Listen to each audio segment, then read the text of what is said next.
where brevity is paramount.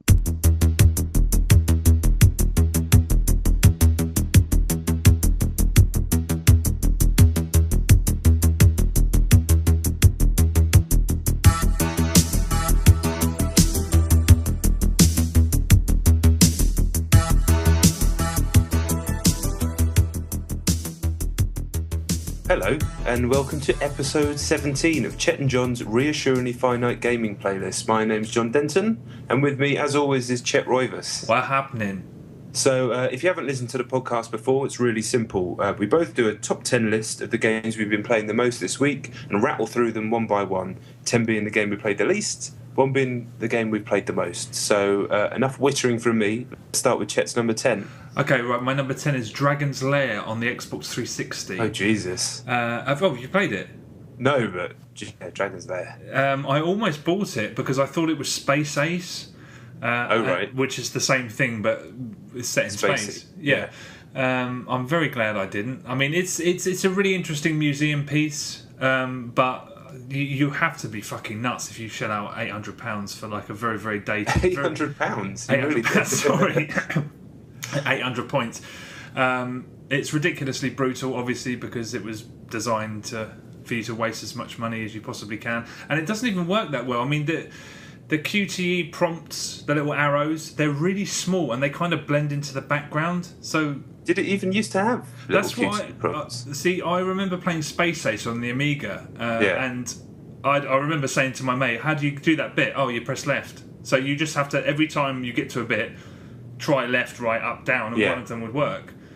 I mean, it's a shitty game. The only reason I would have bought Space Ace is because I spent so much time playing that, because back then on the Amiga it was the best, it was amazing. Even though every time you died, which was normally took 5 seconds, you'd have to stick a load, you'd have to reload discs every time. Yeah. But it's not even a very good port. It's, you'd have to be a nutcase to buy it. I can't believe they're still making money off that shit. Are they though? Has anyone bought it? Someone will have bought it. It's not. It can't have cost them that much to do the port. No, you're right. No, museumers. Yeah, stay away. Really, it was crap then, and it's crapper now somehow. The last time I played Dragon's Lair was on a DVD where you used the menu buttons as the QTE buttons, and unsurprisingly, it didn't work very well. Wow. Yeah, we had Space Ace and Mad Dog McCree too. So what, with a DVD remote? Yeah. You just press buttons. It wasn't very good. Yeah, sounds shit. And Space Pirates. I don't even know what that is. But we had it.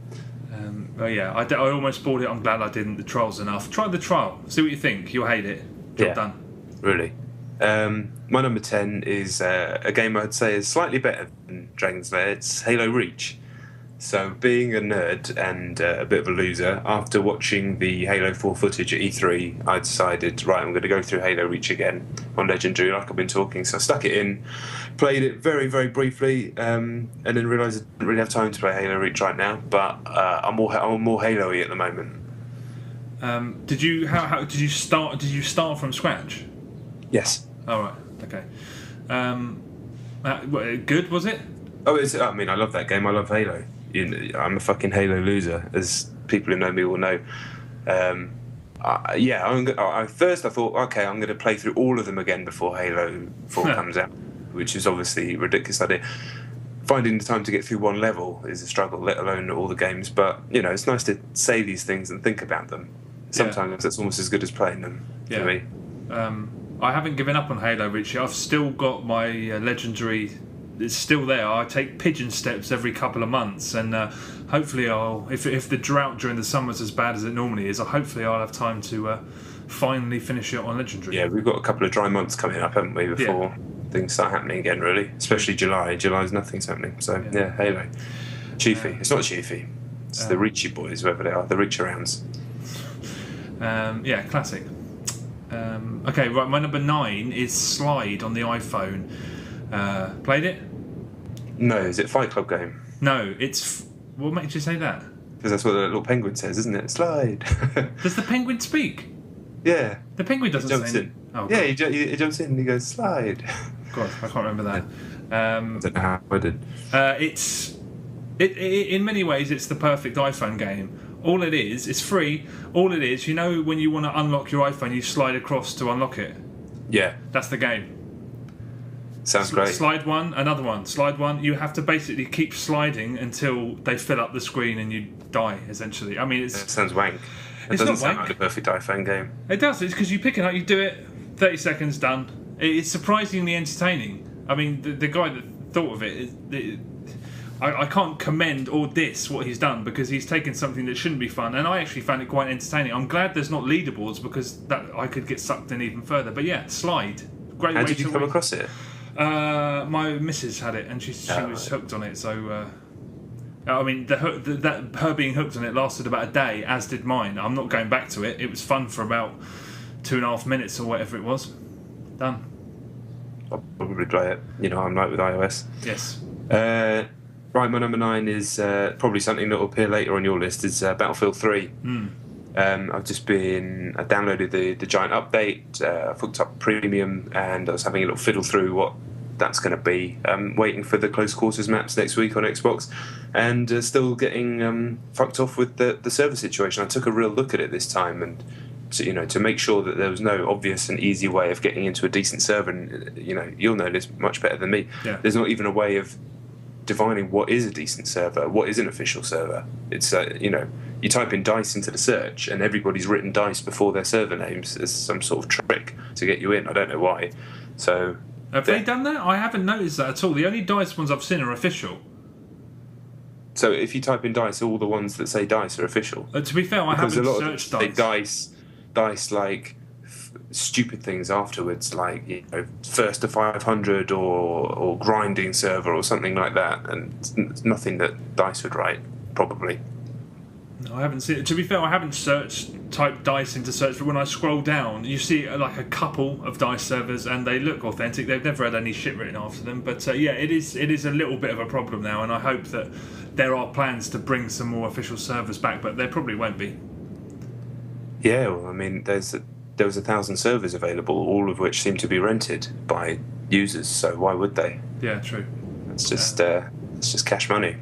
I'll speak briefly about Batman. Did you play after the patch? No, I haven't. It's pathetic, really. But, okay. Yeah. So you basically just scoured the menus for a bit. Yeah. Jesus. Yeah. It's number 9. All right. Okay. Fair enough. Right, my number 8 is Calculator on the iPhone. The calculator? It was a joke because you've been going around menus. Forget it. Okay, my actual number 8 is 100 Floors. And 100 Floors on the iPhone. You played it? No, but that was quite a good gag. Apologies for ruining it. All right, no worries. 100 Floors on the iPhone. When I said that Slide was the perfect iPhone game, I don't know why I said that. What I meant to say was that 100 Floors is the perfect iPhone game. And it's free. If you have an iPhone, just go and get it. It's terrific. No, I have heard of this one, but I don't really know much about it. It's great. It's basically like 100 floors. Start on floor 1. You have to open the lift. Go up, floor 2. It's just a series of 100 puzzles that get increasingly more and more difficult, and they use all of the features on the iPhone. I don't want to give any away because it's really rewarding when you figure some of them out. So you can move stuff around, you can tilt the phone, can sometimes help solve some of them. And it's just like, you get to a certain point and it starts getting really, really difficult. But I've figured out some really tough ones. I'm like, wow, that's really clever. And it's just... there's no sort of... You can literally stop it and start it whenever you want because it's just a stationary screen. Figure it out. You can go. It's just really, really impressive. I don't know. I mean, I'm on 30, I think, and it's already started to get really, really difficult. But I don't know how. I don't know if it gets really, really hard. When I searched for it on the iPhone, there were about 6 cheats and solutions apps for how to get to the end of it. So I presume it does get pretty snide later on. But yeah, fantastic. Yeah. Fantastic. All right, yeah. Get it. 100 Floors. 100 Floors. I will. Yeah, that sounds good. Genuine. That does sound good. My number 8 is Batman Arkham City again. Oh, yeah. Just going back into the game last week with the Harley Quinn stuff, I just wanted to go and fiddle around, see if I could do some more Riddler challenges because I didn't finish them, and just ended up flying around and getting my head around the flying mechanics again and enjoying the city. I don't know if I'll ever get to the end of the Riddler challenges on this one. I think there's just too many, and the city's it's quite small, and it doesn't... In Arkham Asylum, when you were going through the Riddler challenges, it did a better job of kind of tying a narrative around it, whereas this, you only get narrative chunks after every 10, whereas I think in Arkham Asylum you're getting them after almost every Riddler trophy. So it is arduous, and while some of the puzzles are clever, it's you're in this amazing game and you're doing something quite trivial ultimately once you've hit sort of 150 to 200 of the little fuckers. So I said I would do it a long time ago, but I don't know if I actually will. But I don't think I'll be getting the Wii U version where you fucking piss about on that looks pretty cool. Wii U controller. Do you not it just made it look cheap.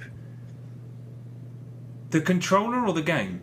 The whole game on that conference just looked cheapened to me somehow. That's weird. I don't know why. I thought that what a perfect excuse, providing they have all the DLC in it, I just thought what a perfect excuse to go through it again. I thought it looked quite neat. Whether it will be neat, I don't know. It might be complete and utter shithouse, but we'll see. I'm looking forward to that version of it. I might, put the 360 one on the back burner and give that a go when it comes out, possibly. It's probably nothing about the game or even what they do with it. It's more the way they presented it kind of gave me those vibes of dirty casual games that don't have any substance to them. And I was thinking, you're talking about such a magnificent piece of work as if it's the same sort of shit as carnival games that toying around with this. It's entirely the way it was presented, nothing to do with the game or the people that are making it. So it's just me being weird. Okay. But I think you know what I'm saying. Yes, I do. I'm looking forward to speaking about that when it comes out, because I was really not impressed, but I'm looking for an excuse to go through that again, and that's the perfect one as far as I'm concerned. Yeah. Okay, my number 7 is Ghost Recon Future Soldier. Still doing guerrilla mode, which is basically Horde. I think I'm coming to the end of being done with it. Just because it's not something that bothered me initially, but the drabness of the visuals, I mean, it really is not... I mean, it's such an... Not ugly is the wrong word, it's just drab. It's just too... It looks almost like... greys and... Yeah, browns. And it's sort of hazy, and like it looks almost like it was originally... it looks like it was initially created on last-gen hardware and then sort of updated, because it does look... almost like, that kind of weird haziness that was always on N64 games to mask the fact that they had, you couldn't do any draw distance. So yeah, it kind of looks like that sometimes. I mean, it's still fun, and I still think it's a terrific game. And it's only because I play all of these Horde modes on all of these fucking shooters that I'm kind of done with it. But it is the best one, I think, outside of Gears of War. We tried co-op on the campaign.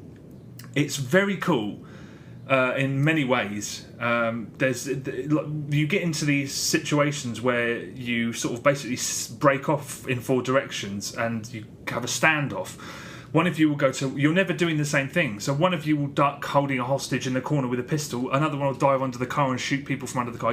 That's really, really cool. That does sound cool. It is, but the bits when you're in the streets... clearly not designed for 4 people at once, because there's bits where you have to get into cover and there's not enough room for 4 people, so one of you has to keep running back, and it doesn't quite... We had fun doing it, but the appeal's dulled slightly. And Horde is... Again, I've done Horde too many times. As much as I enjoy it, I don't think I'll go back to it. And multiplayer is just fearsome, because people are playing it in teams of 4 and 5. And when you've got that level of organisation, you're fucked. So I'm just dying a lot. I love the game, but I don't think I'm going to persevere with it, to be honest. Yeah, you've got a decent chunk of time out of it, though, haven't you? Oh yeah, no, that's why. I mean, I don't take anything away from anything I've ever said about it. I think if you've shelled out 40 quid for that, you are going to get your money's worth, and I think it's a surprisingly good game in all departments. But I think I'm done personally.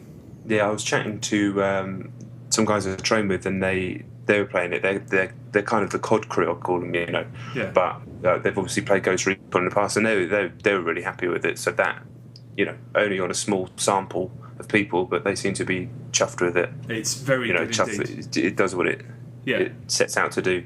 It's very impressive. I'd still say if you see it one day, do the campaign. It's a swift 8-10 hours, and it's very entertaining indeed. Well, as we find a little gap in the schedule, I'm going to try and catch up on a few things. Unfortunately, they seem to all be shooters, apart from Catherine. But Catherine, you've got future episodes should have some stuff I go back to that's come out this year. Stuff like Binary Domain, Darkness, Ghost Recon, Catherine, other things I've forgotten about. Genuine. But there are a few bits and bobs I want to play.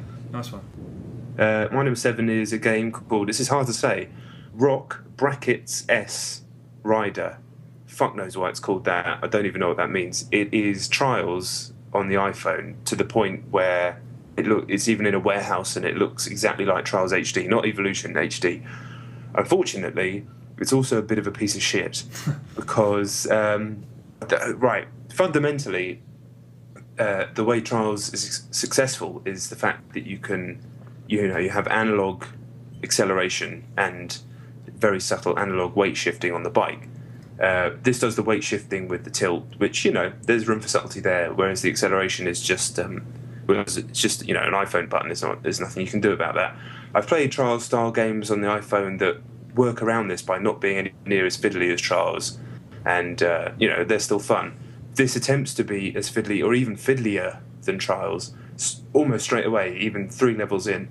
It's really difficult and complex, but the physics just aren't up to it at all. And for some reason, the track design has loads of low beams, so you just fucking drive through and hit your head and fall off, and there's almost nothing you can do. You have to press forward at the exact right time just to kind of jimmy your rider in the wrong position so he goes underneath it. And the checkpoints, in Trials, when you crash, you'll only go back a second or something, especially on a tricky obstacle. This will send you back 3 obstacles. So, yeah, by 20 minutes in, I was just wanting to chew my iPhone in half. It's an admirable effort in that it really does look the business. It looks like a console game, but it doesn't. It kind of shows how good Red Links are, because they really have not got what makes Trials so special in this game. Is it new? Yeah. How much is it? It's there's a free trial. Okay. And then I think it's a couple of quid for the main game. So, like I always say, it's all relative. I mean, ultimately, you can justify the outlay on almost any of these games at any time. I mean, £2, but it's all about the amount of time you spend on them rather than the money, I think. Yeah.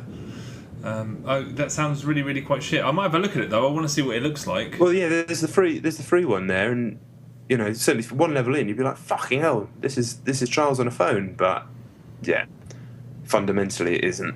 Okay. Yeah, that sounds shite. Okay, my number 6 is Grand Theft Auto 3 on the iPhone. I hooked it up. I started playing it, and as soon as it looks incredible. It looks as good as it did. Or it looks better than it did. And because I never played. Well, I played Grand Theft Auto 3 in fits and starts, but Vice City is the first one I sat down, bought myself, and played through from beginning to end. Whereas 3 was word of mouth, have a go, do a level, and I was like, yeah. But at that point, I was all about the Xbox and the GameCube, so I wasn't really. I was like, you can have your Grand Theft Auto, I don't care. And seeing it start up, I was like, fuck. I mirrored my iPhone to my Apple TV, and I started playing it. I was like, wow. Just seeing it on the screen, I was like, I'm going to take a day off work or something and just blast this game from beginning to end. The controls aren't perfect, that's the problem. And the mirroring works perfectly, but you have to keep looking at the controls because they're very, very precise. Combat's fiddly, as it was in Chinatown Wars. And there's an awesome Android patch you can do to your phone where you can basically sync up a DualShock and play with the DualShock on, and if you could do that with the iPhone, I could put it onto Apple TV and basically have it. I mean, there's nothing stopping me going out and buying a fucking PS2 and playing it, but I don't know what else to say about it. I don't think if you really have a desire to play this, as I do, this is not the way to play it because the controls are, they're far from ideal. Although they work fine, it's just when you're in combat where it's way too imprecise. The problem with GTA 3 is it gets really, really fucking hard quite quickly once you're on a second island. I mean, doing it on a PS2 these days with the old controls as they were is going to be almost impossible given 10 years of refinement in the way these games are controlled. Doing it on a phone is just no point. It's fucking way, way, way too hard. I just see that game as just a beautiful museum piece that everybody should own if they've got the phone, especially when it's cheap. Just to have it. I said it last week, and just to see how far we've come. And it is arguably the most influential game of this century so far. I think that's it's certainly up there.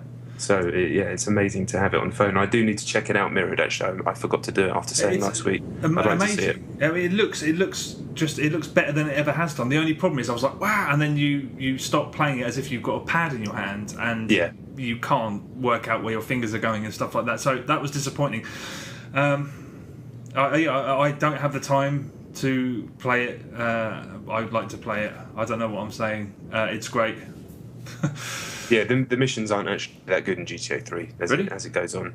Yeah, I mean, it was experimentative in that way. Is that a word? I don't know. Yeah, they only started really getting their heads around the missions in Vice City, I think. So I don't think you're missing out too much. It was more about just the amazing achievement and experience of being in this living city. Yeah. Although people might disagree with me, but that's how I feel about it. Okay, cool. My number 6 is another very, very, very impressive-looking iPhone game called Airmail, which is... Airmail? Airmail, yeah, as in airmail. Yeah. It is a plane game. It's kind of a cross between Crimson Skies and Paperboy, I describe it. It looks fucking brilliant. It looks like a decent XBLA game. It's in a proper polygonal 3D. It doesn't look like a high-end console game, but it looks like a low-end Xbox 360 game. I don't think it'll work on anything other than the latest iPads and iPhones. But yeah, it's a really, really nicely done game. You fly the plane around, and you're essentially like a delivery boy. But as the story goes on, like a war breaks out, and you're dodging bullets and things like that. I think it costs £3, so it's a bit expensive for an iPhone game, but it's, you know, you can see the value in it once you boot the thing up. It doesn't feel like a cheapo phone game. And because it's a plane game, you're controlling it with tilt. Almost exclusively is that you use one thumb to do the throttle. It still works really well. It doesn't feel compromised in any way. Yeah, I'm really, really impressed with it. I'm definitely going to play through a lot more of it. It's a lot of fun, and it's one of those games where you can just shove the phone in front of someone's face and go, "Look what my fucking phone you can do, you idiot! Why have you got a Nokia or something?" So. Yeah, Airmail. It's a bit of a shit name, but it's also it kind of describes the game. So, why is it? Are you throwing mail out of the side or something? No, you sort of pick them up and you just drive through hours to drop them. But it's more about what happens in the story and stuff. I don't, not that it's a great story, but it changes what the game is. It's more about this kind of crazy things happen and bullets and shit. But yeah, it feels like.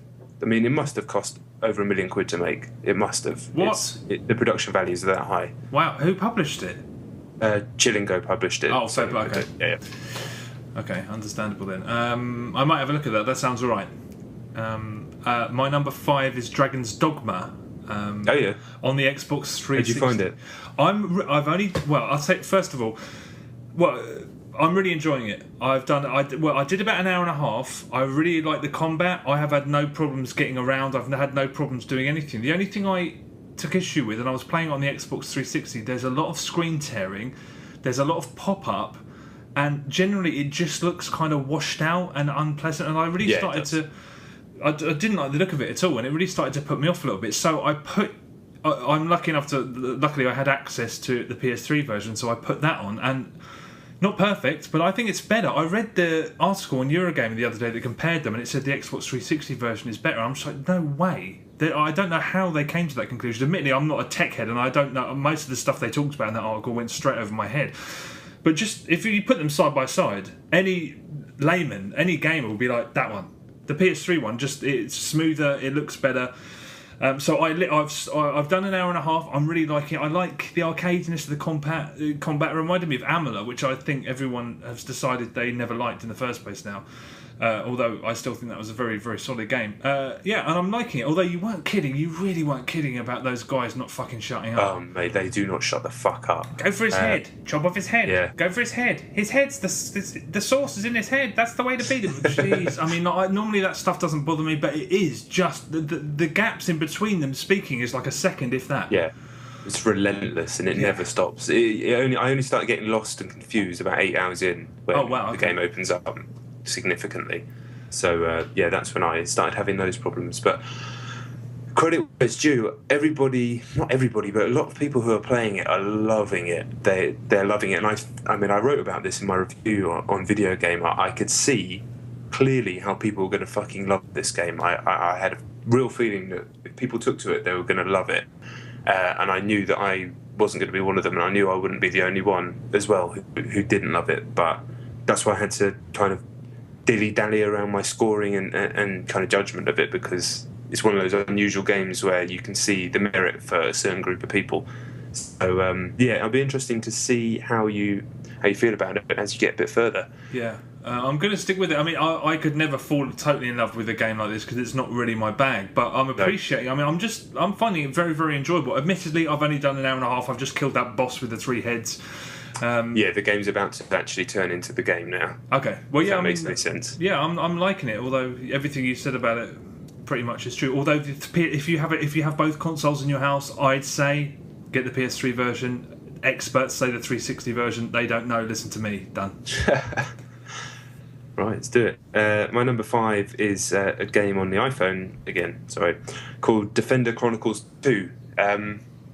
It's a tower defense / castle defense game. An iTunes review likened it to Diablo 3. Now, I haven't played Diablo 3, but I know exactly what that game is and what you do in it and the kind of feedback loop. This game isn't anything like that in terms of structure or how it plays, but it definitely has a similar, oddly addictive quality. It's really simple stuff, flat-planed castle defense. Enemies come down trying to get to the bottom from the top or to the top from the bottom. You have loads of places across the levels where you can build little huts where men come out and help you. Build loads of men, have them stab all the enemies, stop the enemies coming through. Easy.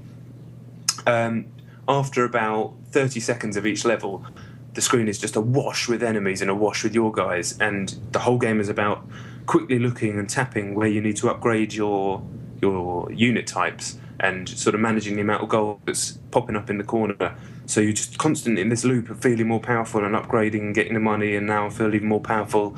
And it's really compelling. It's kind of there's an element of strategy to it, I'd say, in terms of which troops you place where and stuff like that. But ultimately, it's kind of empty. And I hear a lot of things like that said about Diablo. It's sort of magnificently designed emptiness. And this, while not quite on the same level, it certainly has that quality to it. Yeah. That doesn't. I mean, tower defense games aren't my bag at all. But that sounds dry. Hey, freebie? No, of course not. It's good. It's fun. I like it. It's a good game. And people who like those types of games will like it. There's an emptiness to it, but there's an emptiness to a lot of things. Yeah. Okay. They're still fun. What does it look like? Sort of nice high-res 2D, nice sort of hand-drawn images. No, more like, how Golden Axe looks? Yeah. Kind of like a flat version of that. Okay. Yeah, without those little fucking goblins that come and steal your potions when you're having a kip. No, don't you hack them and they drop the potions? Either could be true. Okay, who the fuck knows? Don't they come and nick something, there, little cunts? Oh no, you wake up at the campfire and they're running around. Oh, maybe they do steal your potions. I can't remember. Fucking hell. We're so good at this job. What was it called again? Sorry. Defender Chronicles 2, generic 2. Okay. You won't remember. Don't get it. I mean, obviously. Okay. All right. I've been told. Number 4 is Battlefield 3. I won't say much. The servers are just descending ever deeper into fuckery land. We went onto a server the other day, and the guy who created it said, "Me, his username, and so-and-so, their username, are the admins and moderators of this server. Have respect and obey us, or you will be booted and banned." And it's just like, what kind of people are these? I always had in my head that people who play Battlefield were really sound, and it's just a parade of the worst fuckers I've ever encountered in my life. Do you think it's like absolute power corrupts type situation? Probably. Do you think that especially if you were younger and a little less, stable, although maybe. I don't think we could. Yeah, you know what I'm trying to say, but eventually if we had our own server, Chet and John Land or something, and someone came in and started smashing us for 2 hours in a chopper because they were really good at Battlefield, would we eventually boot them? I'd like to say no. I would honestly like to say no, but if we're in there with 10 of our mates and a couple of kids come in, it's fucking tough. I'd imagine a lot of other people don't even have the moral quandary about that. They're like, no, this isn't the way we want to play. And so they kick them straight away, and then it creates these fucking little tyrants that's sitting there supping on their energy drinks and poofing down Burger King. I mean, the ebb and flow of Battlefield is, whenever we're presented with the situation, we all have to say, right, someone get a javelin, someone get a soflam, someone drop ammo, and we'll take that fucker down. And we have to work to do it. And that's, you know, I do think the air vehicles are a bit overbalanced. But yeah, being stuck in that situation, yeah, it's a problem. I do think DICE need to just put a few more servers back on. But hey ho, it's done. We played it. We did the patch in preparation for the close quarters, and we noticed a couple of weird things. Shotguns don't seem to connect if you get headshots up close with them, weirdly. The RPGs don't seem to kill anyone unless you actually physically hit them with it. If it lands a centimetre away from them, I wasn't getting kills. I don't know whether that was the server I was on, I have no idea, but I was quite happy with it. My friends were like, every time they try and fix something, there's 100 new fucking problems, and they were just riled. So whether that's... we'll see if that's just a bad first impression. Yeah, we'll probably talk about it. You know, apologies about the Battlefield 3 stuff, but I know the fuckload of people it, so shouldn't apologise too much. We'll be talking about it at decent length next week because Close Quarters. We both play on Xbox, and Close Quarters is available. It's available now on PS3, but we don't play on PS3. Two. A compulsion for me next at number 4.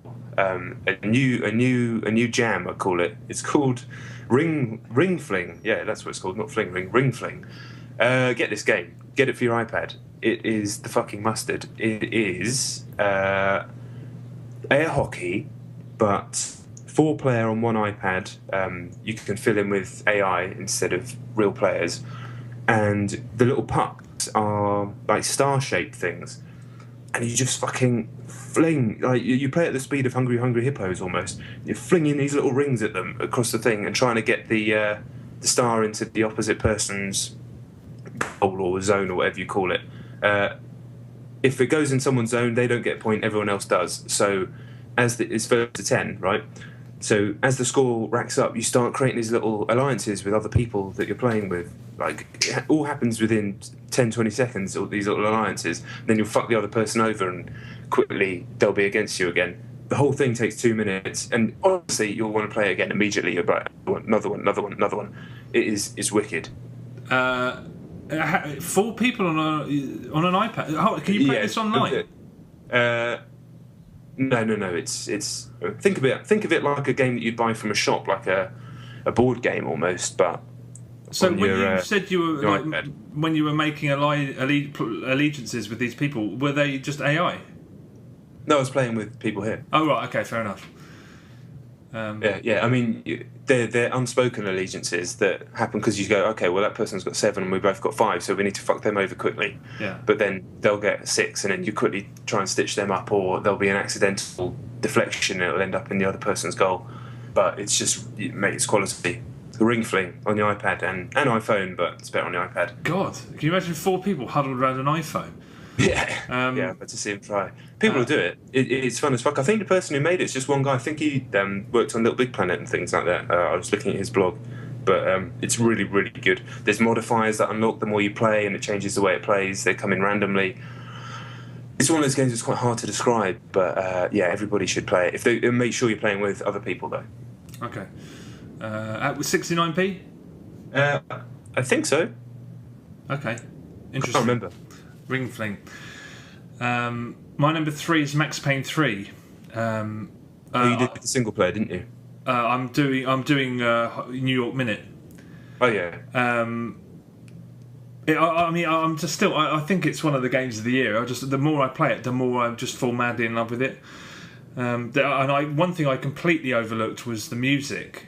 Particularly in the second half. It's fantastic. I mean, it went over my head. I didn't really pay much attention to it the first time through, but it's just blown me away going through it again. Have you tried it a second time? I played the first 2 missions on hard, and that was last week. Are you going to watch? I haven't been back to it. Are you going to watch all the cutscenes again? You have to, because they cover the game loading. Yeah, I didn't realise that. Can it really be that extreme? I mean, like minutes upon minutes of cutscenes hiding the loading. No, you can skip, but it'll tell you you have to wait to finish loading, and then once it has, you can skip. I think. No, but that's what I don't understand. I mean, because I ended up I'm doing it on hard as well as New York Minute, and I'm just going to do it on a chapter by chapter basis. because you literally can't skip the cutscenes. I mean, like, it just says, still loading, but it does. I like them though, so that would be part of the experience of playing the game for me. I like the way it's styled, so I wouldn't want to skip them. I don't mind them, but I just don't have the time to sit through them again because some of them are pretty long. Yeah, that to me that's part of the playing the game for me. But yeah, I like story like that. You know me. Yeah. I've never had a massive problem with cutscenes, and back in the day, you used to be defiantly anti them, didn't you? Yeah. A long time ago. So they have come on in leaps and bounds though back. Yes. I mean, I hated them so much. But as much as I adore the game, I say this only out of mad love. I think they fucked up the final boss battle. I mean, fucked it up royally. It's one of the most irritating. Just like, what are you doing? What are you doing? I mean, it really just drove me insane. You did the boss battle, obviously. Yeah. The thing is, I think you're probably right, but because I mentally prepared myself by that point, going into the last level at how hard it was going to be, and I kind of got into this zone where I was so super careful and playing at the absolute height of my max pain capabilities that I did it on my second go. So I could see how it's going to drive people insane, but I was so fucking zoned in that I did it on my second go. So it couldn't possibly have annoyed me because most boss battles in any game take more goes than that. But I know what you're going to say. You're probably right. No, but it's not so much that it's difficult, because that's fair enough. I mean, a good boss battle can be ridiculously hard, but you just have to be smart enough to find a way around it. The problem I have with this is that they could have just made it hard and made it so that you have to work out a way around it. Fair enough. Or they could have made it easy enough so that you can do it in one or two goes. Fair enough. What they've done is they've made it impossible, essentially, on the harder difficulty settings anyway, because I've just done it on New York Minute. And you keep dying, and then you get more and more ammo, and then you get more and more painkillers, and then you get more ammo and painkillers. Every time you die, you keep being given more stabilizers. Well, that's the case of the whole game. No, but I mean, there's no spikes that are as ridiculous as this. That guy's grenade launcher's one-shot kill, dead. And oftentimes you can't be looking at him because there's a million guys in front of you. You have to shoot his grenades, though. Yeah, but you can't keep an eye on when he's going to throw them, when he's going to sort of launch them, because you've got to keep an eye on the chaos that's happening in front of you. Yeah. And just the way that it's like you have to grind to do it. And it's like, I don't feel like that was like a solid 45 minutes I spent redoing the same bit. Yeah, no, that's the thing. I just did it second go, but I could imagine another parallel universe where it would have taken me that long as well. Yeah, but I mean, that can be annoying if, at the end of it, you're like, I finally did it because I figured out that I had to do that and that and that. But I didn't. I just had enough painkillers, and I just had enough bullets, and I just dived out of the way by chance when he threw the grenade launcher. So that's the one thing that bothers me about the game. But otherwise, pretty much a masterpiece, I reckon. Yeah, it's not as bad as the final mission of GTA 4 either, which is hellish. I don't even remember. Yeah, mate, it makes the Max Payne 3 thing look like fucking Kirby's epic yarn. Okay. It's contentious. Right. My number 3 is Gravity Rush. I talked about it last week on the beta. Yeah. So last week, I said the stylings of it, the fact you're playing like a little girl in peril, all that kind of stuff fucked me off. The music fucked me off a little bit. I went back to it this week, and I really, really like it. I kind of got over my initial misgivings about the game. They don't bother me anymore. In actual fact, the girl's quite funny, and I don't like using the word sassy because I don't really know what it means. What is sass? I don't know. But she's quite funny, sarcastic girl. But the beauty of the game is how you move around this world, and that's what has been said in the reviews. And with my broken brain, it took me a little longer than most clever people to get my head around it, probably. But you can change the gravity and jump in the air, aim your little thing to where you want, and then press the button again, and the gravity will go in that direction. But what I was struggling with at first is if you're on the side of a building, I was thinking this is like Mario Galaxy, and I can just walk over the top of the building and be on the roof. But you don't. You walk up the side of the building, and then once you're off it, you just fall in the direction the gravity is. Once you get your head around it, you can just stop it and then move on and move around the world and fly all over the place and collect the little gems and do the missions. And the story's quite fun so far as well. And just to change your heart, getting what people are talking about now. and it definitely seems like the best original thing on Vita. Is it a box product or is it DLC? I think it's a box product. Or both? It's not out yet. It's not out yet? It's not out yet. No, it's out next week, I think. Oh shit, I thought it was out. Yeah, it's been out in Japan for a while, I think. Oh, okay. Yeah, because I remember reading I think it's ages both. ago. Well, everything's downloadable, isn't it, on Vita? But I'm pretty sure it is a box product. It feels like a proper game. Okay. It's very stylish and cool. I still don't like the music though, but whatever. Well, it's nice that Vita owners have got something decent finally. Yeah, and it's a bit disappointing what came out of the Sony press conference, that there just wasn't any games. I mean, there's Assassin's, fine, but if I'm going to do Assassin's 3, it's going to be on the big screen. Yeah. And the Call of Duty game, but is it going to be cross-compatible with... Yeah, exactly. I just want... Even if it's just 3 cool-looking first-party games for the rest of the year, that's enough. That does me on 3DS. You know, that does me on Nintendo consoles. And Sony first-party stuff is normally pretty fucking good. But nothing, really? Yeah, pretty... That's really upsetting, because that thing wasn't cheap, you know? Yeah, it does make you wonder.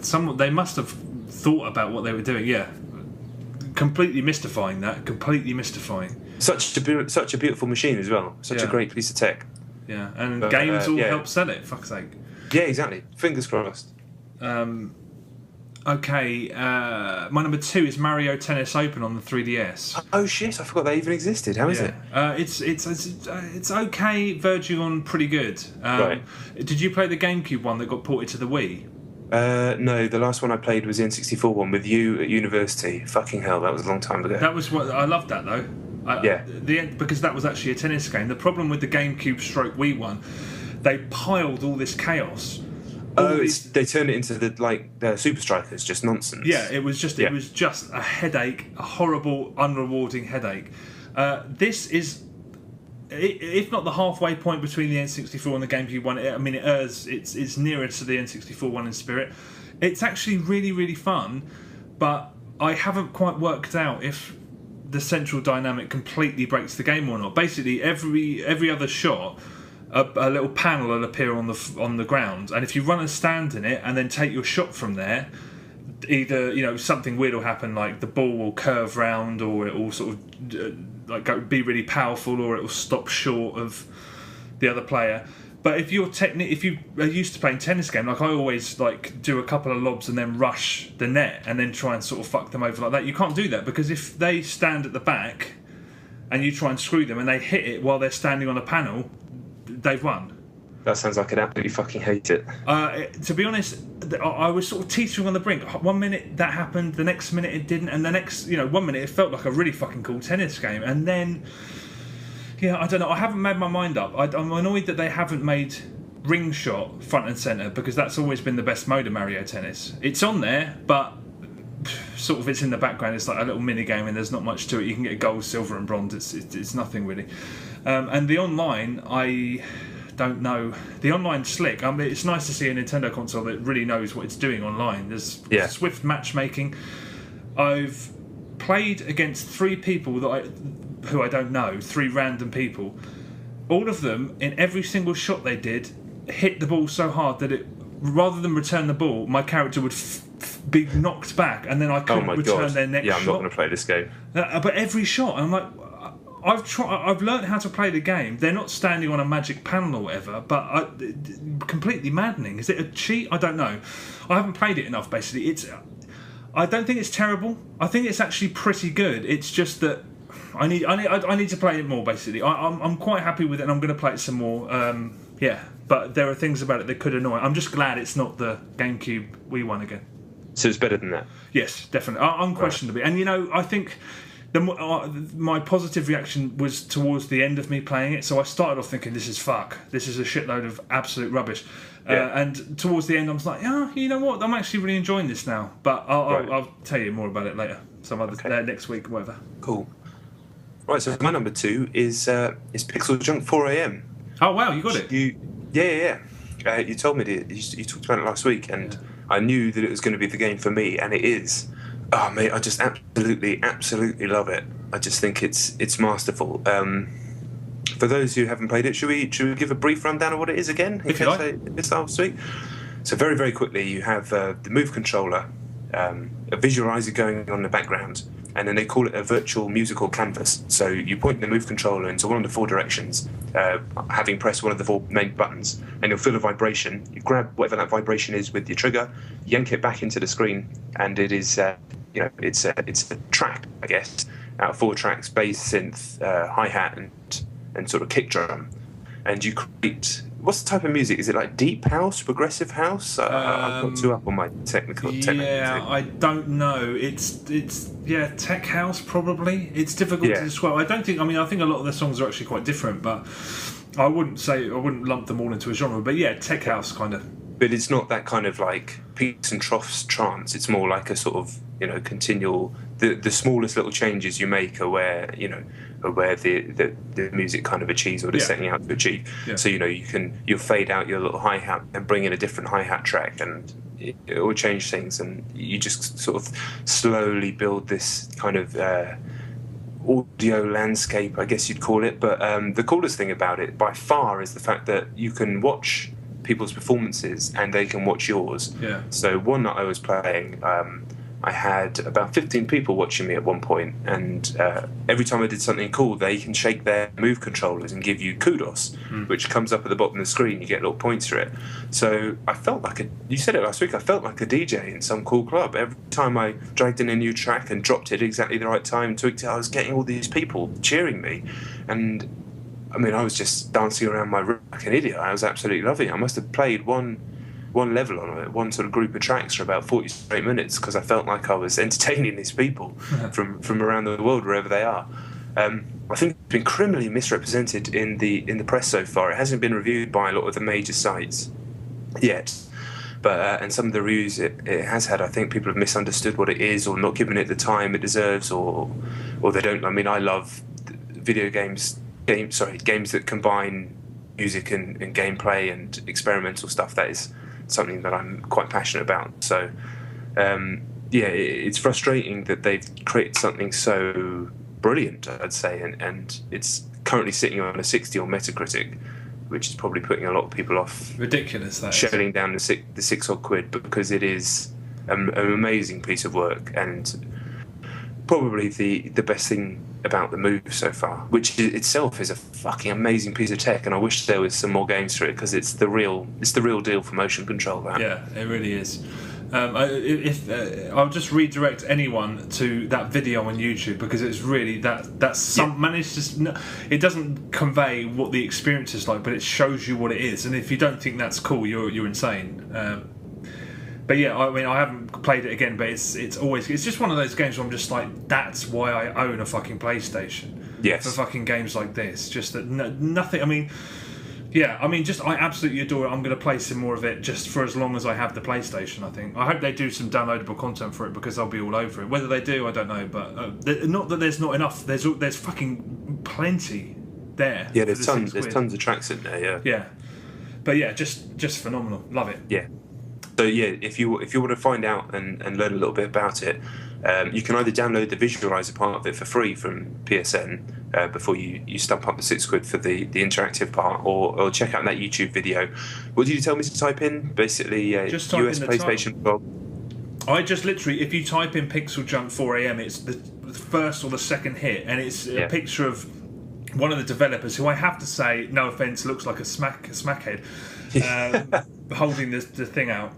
And it's a PlayStation blog, isn't it? US PlayStation blog. PlayStation blog, yeah. So watch that. Yeah. It's not a game that's for everyone, but if you're like-minded in this respect, then you got to do it. Yeah, no doubt. Okay, my number one, appropriately enough, a nice segue anyway, is Rocksmith on the PlayStation 3. Oh, crikey, yeah. How's that going? It's pretty damn special. It's hard to describe. It's what I'll say from the off.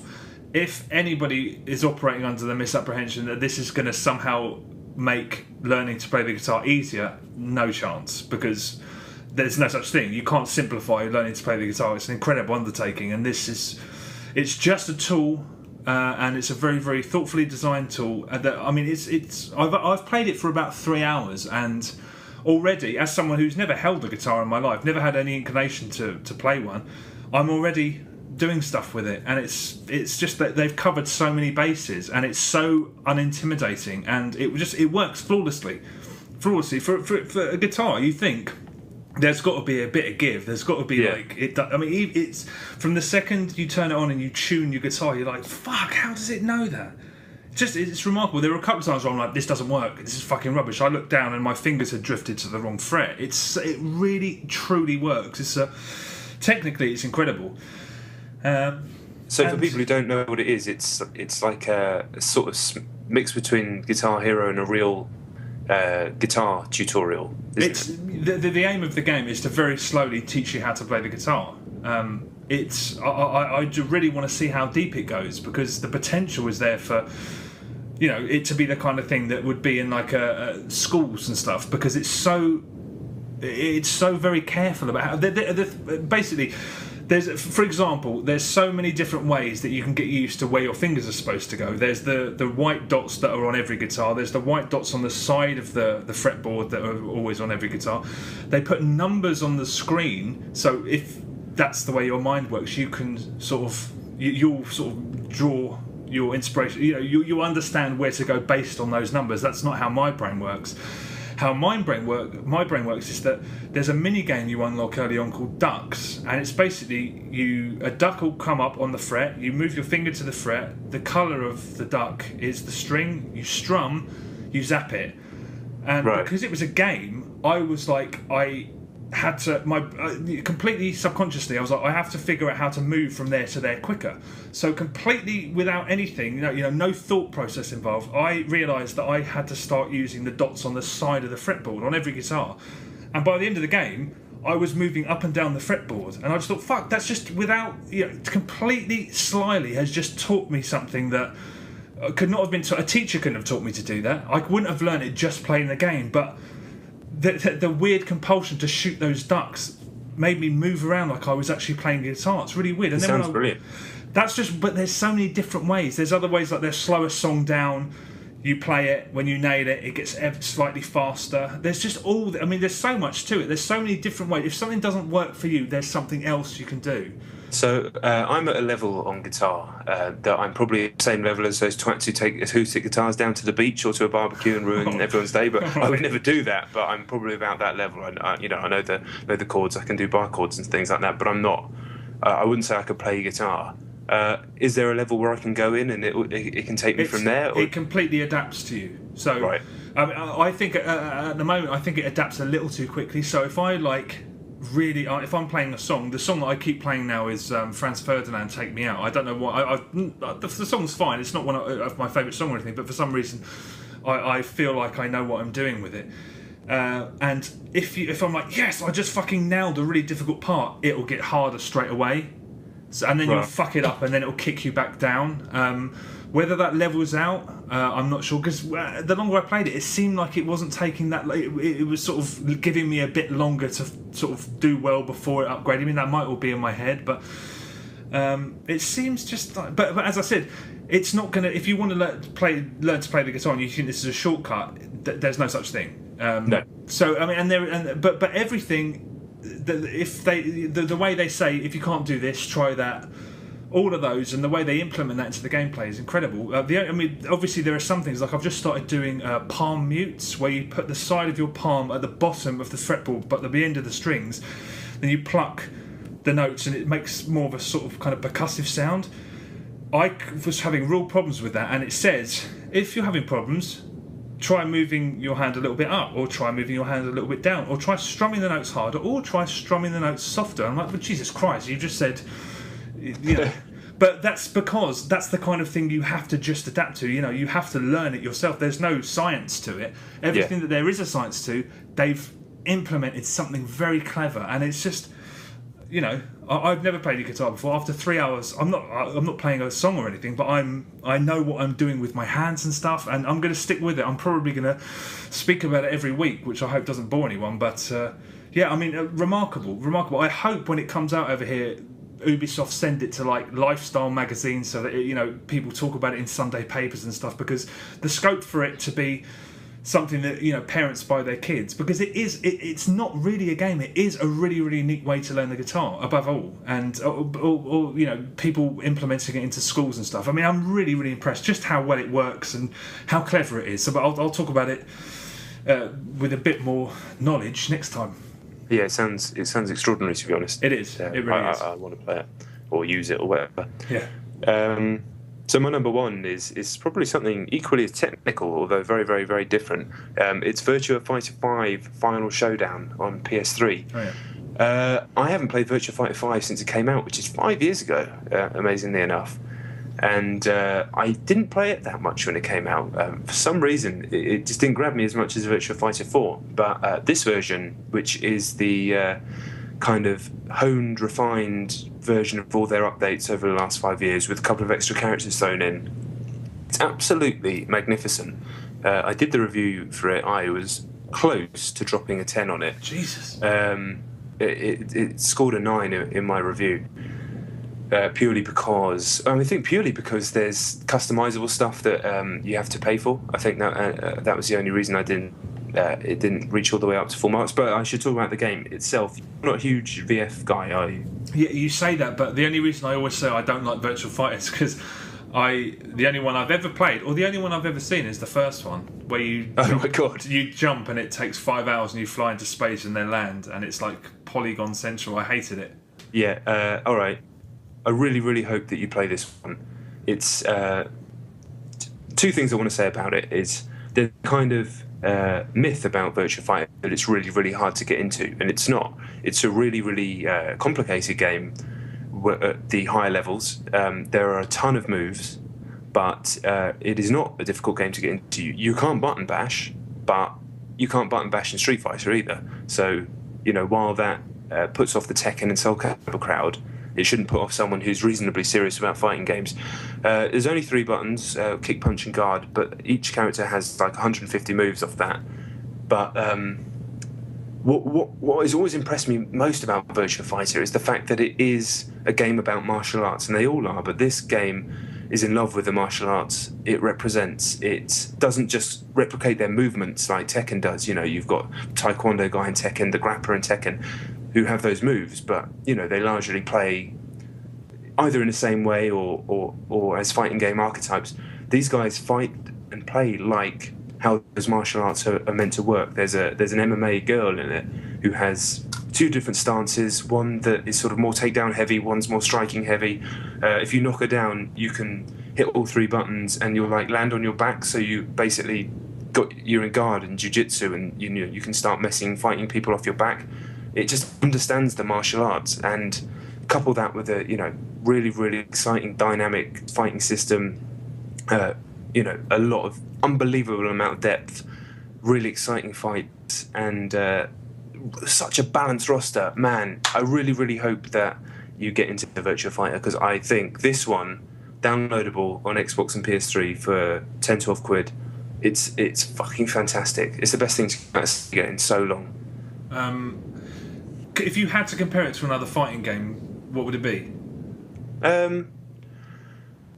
It's not dissimilar to Soul Calibur or Tekken, really. It feels like a 3D fighting game that you can sidestep in.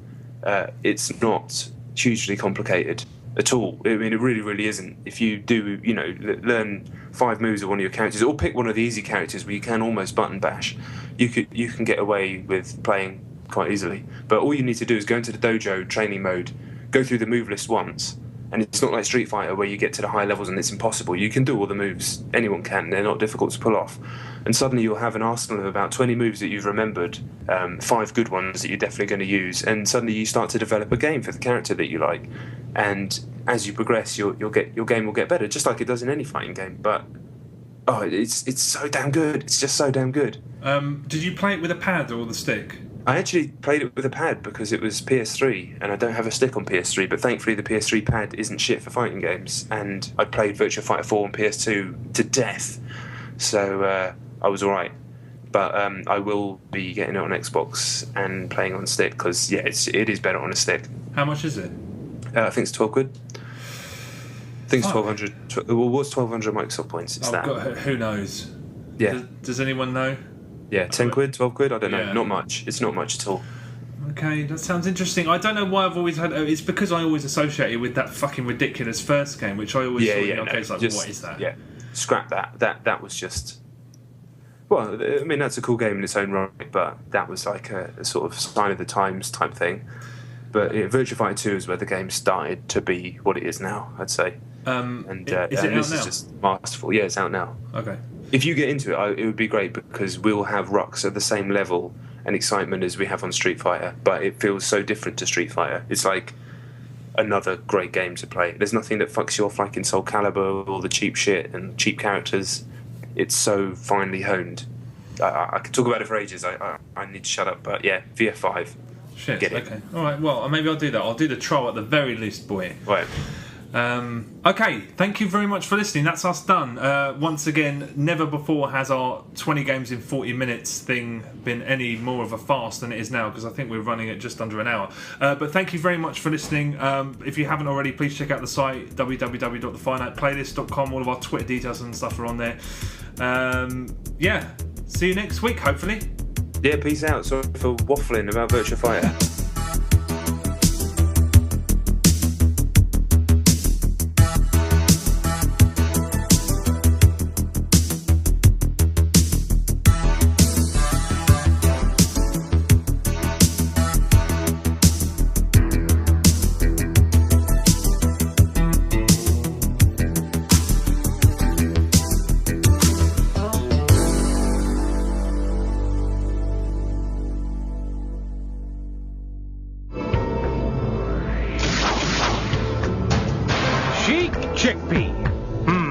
Exotic, mysterious, exciting, and with a huge mansion with acres and acres of sand.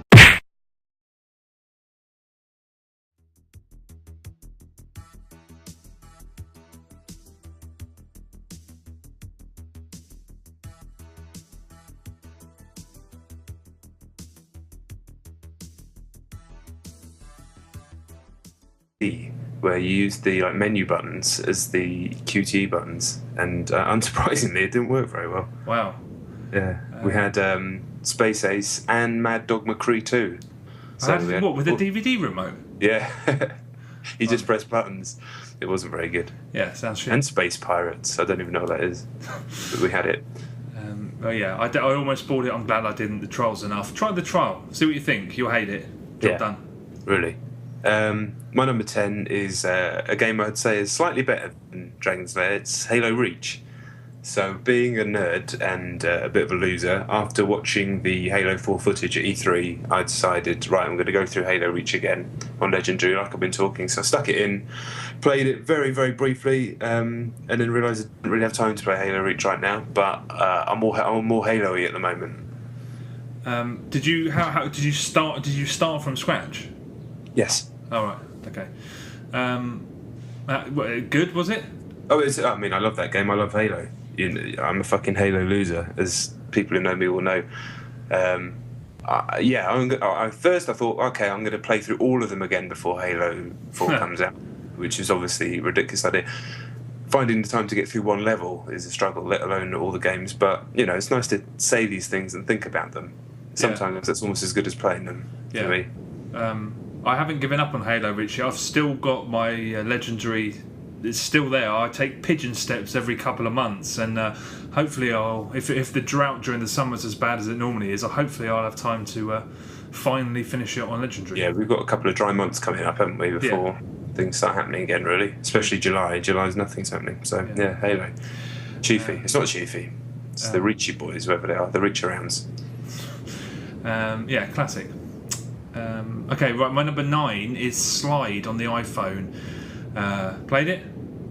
No, is it Fight Club game? No, it's... What makes you say that? Because that's what the little penguin says, isn't it? Slide. Does the penguin speak? Yeah. The penguin doesn't jumps say... in. Oh, yeah, he jumps in and he goes, slide. God, I can't remember that. I don't know how I did. In many ways, it's the perfect iPhone game. All it is, it's free. All it is, when you want to unlock your iPhone, you slide across to unlock it.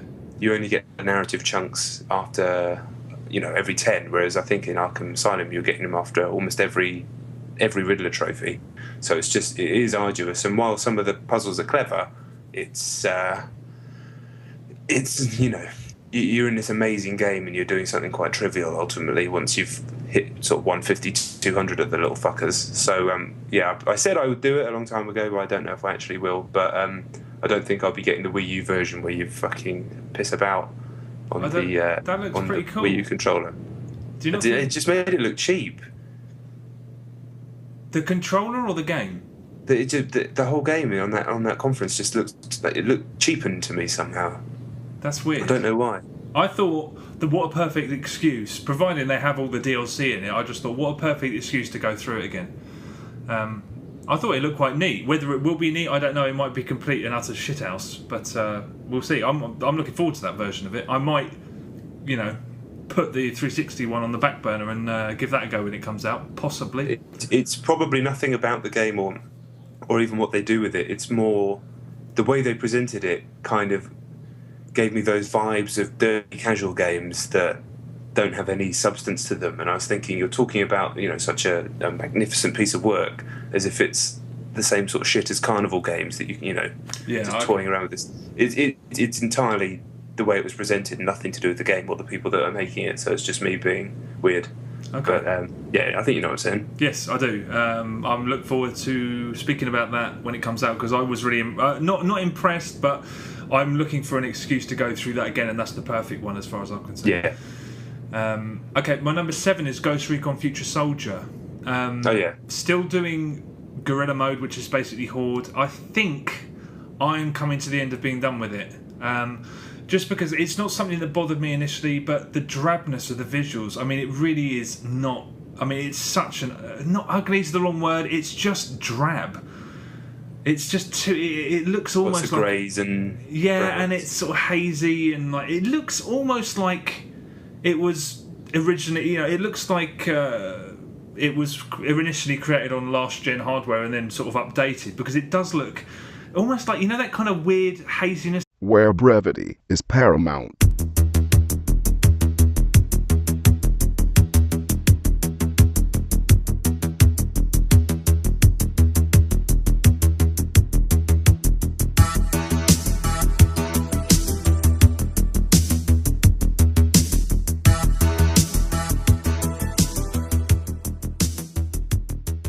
Hello, and welcome to episode 17 of Chet and John's Reassuringly Finite Gaming Playlist. My name's John Denton, and with me, as always, is Chet Roivas. What happening?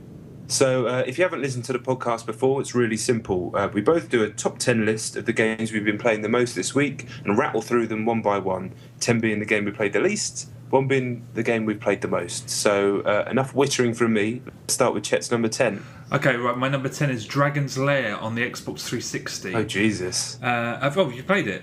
No, but Dragon's Lair. I almost bought it because I thought it was Space Ace. Right. Which is the same thing, but it's set in space. Yeah. I'm very glad I didn't. I mean, it's a really interesting museum piece, but you have to be fucking nuts if you shell out £800 for like a very, very dated... £800? £800, sorry. 800 points. It's ridiculously brutal, obviously, because it was designed for you to waste as much money as you possibly can, and it doesn't even work that well. I mean, the QTE prompts, the little arrows, they're really small and they kind of blend into the background. So did it even used to have little QTE prompts? I remember playing Space Ace on the Amiga, and I remember saying to my mate, "How do you do that bit?" "Oh, you press left." So you just have to, every time you get to a bit, try left, right, up, down, and one of them would work. I mean, it's a shitty game. The only reason I would have bought Space Ace is because I spent so much time playing that, because back then on the Amiga it was the best, it was amazing. Even though every time you died, which was normally took 5 seconds, you'd have to stick a load, you'd have to reload discs every time. Yeah. But it's not even a very good port. It's, you'd have to be a nutcase to buy it. I can't believe they're still making money off that shit.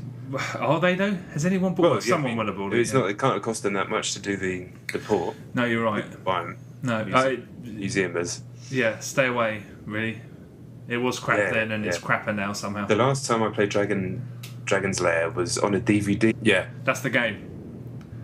Sounds great. Slide one, another one. Slide one. You have to basically keep sliding until they fill up the screen and you die. Essentially, I mean, that sounds wank. It doesn't sound like the perfect iPhone game. It does. It's because you pick it up, you do it, 30 seconds, done. It's surprisingly entertaining. I mean, the guy that thought of it, I can't commend or diss what he's done, because he's taken something that shouldn't be fun, and I actually found it quite entertaining. I'm glad there's not leaderboards, because that I could get sucked in even further. But yeah, Slide. Great way to... How did you come across it? My missus had it, and she was hooked on it, so... I mean, her being hooked on it lasted about a day, as did mine. I'm not going back to it. It was fun for about 2.5 minutes or whatever it was. Done. I'll probably play it. You know, I'm like with iOS. Yes. Right, my number 9 is probably something that will appear later on your list. Is Battlefield 3. I downloaded the giant update. I've hooked up Premium, and I was having a little fiddle through what that's going to be. Waiting for the close quarters maps next week on Xbox, and still getting fucked off with the server situation. I took a real look at it this time, and to make sure that there was no obvious and easy way of getting into a decent server. And you'll know this much better than me. Yeah. There's not even a way of defining what is a decent server, what is an official server. It's you type in DICE into the search, and everybody's written DICE before their server names as some sort of trick to get you in. I don't know why. So have they done that? I haven't noticed that at all. The only DICE ones I've seen are official. So if you type in DICE, all the ones that say DICE are official. To be fair, I haven't searched DICE. DICE like stupid things afterwards, like first to 500 or grinding server or something like that, and it's nothing that DICE would write, probably. No, I haven't seen it. To be fair, I haven't typed DICE into search, but when I scroll down, you see like a couple of DICE servers, and they look authentic. They've never had any shit written after them, but yeah, it is a little bit of a problem now, and I hope that there are plans to bring some more official servers back, but there probably won't be. Yeah, well, I mean, there was 1,000 servers available, all of which seem to be rented by users. So why would they? Yeah, true. It's just cash money. I'll speak briefly about Batman. Did you play after the patch? No, I haven't. It's pathetic, really. But, okay. Yeah. So you basically just scoured the menus for a bit. Yeah. Jesus. Yeah. It's number 9. All right. Okay. Fair enough. Right, my number 8 is Calculator on the iPhone. The calculator? It was a joke because you've been going around menus. Forget it. Okay, my actual number 8 is 100 Floors. And 100 Floors on the iPhone. You played it? No, but that was quite a good gag. Apologies for ruining it. All right, no worries. 100 Floors on the iPhone. When I said that Slide was the perfect iPhone game, I don't know why I said that. What I meant to say was that 100 Floors is the perfect iPhone game. And it's free. If you have an iPhone, just go and get it. It's terrific. No, I have heard of this one. I don't really know much about it. It's great. It's basically like 100 floors. Start on floor 1. You have to open the lift. Go up, floor 2. It's just a series of 100 puzzles that get increasingly more and more difficult, and they use all of the features on the iPhone. I don't want to give any away because it's really rewarding when you figure some of them out. So you can move stuff around, you can tilt the phone, can sometimes help solve some of them. And it's just like, you get to a certain point and it starts getting really, really difficult. But I've figured out some really tough ones. I'm like, wow, that's really clever. And it's just... there's no sort of... You can literally stop it and start it whenever you want because it's just a stationary screen. Figure it out. You're good to go. It's just really, really impressive. I don't know. I mean, I'm on 30, I think, and it's already started to get really, really difficult. But I don't know how... I don't know if it gets really, really hard. When I searched for it on the iPhone, there were about 6 cheats and solutions apps for how to get to the end of it, so I presume it does get pretty snide later on. But yeah, fantastic. Fantastic. All right, yeah. Get it. 100 Floors. 100 Floors. I will. Yeah, that sounds good. Genuine. That does sound good. My number 8 is Batman Arkham City again. Oh, yeah. Just going back into the game last week with the Harley Quinn stuff, I just wanted to go and fiddle around, see if I could do some more Riddler challenges because I didn't finish them, and just ended up flying around and getting my head around the flying mechanics again and enjoying the city. Yeah, I don't know if I'll ever get to the end of the Riddler challenges on this one. I think there's just too many, and the city's it's quite small, and it doesn't. In Arkham Asylum, when you were going through the Riddler challenges, it did a better job of kind of tying a narrative around it, whereas this,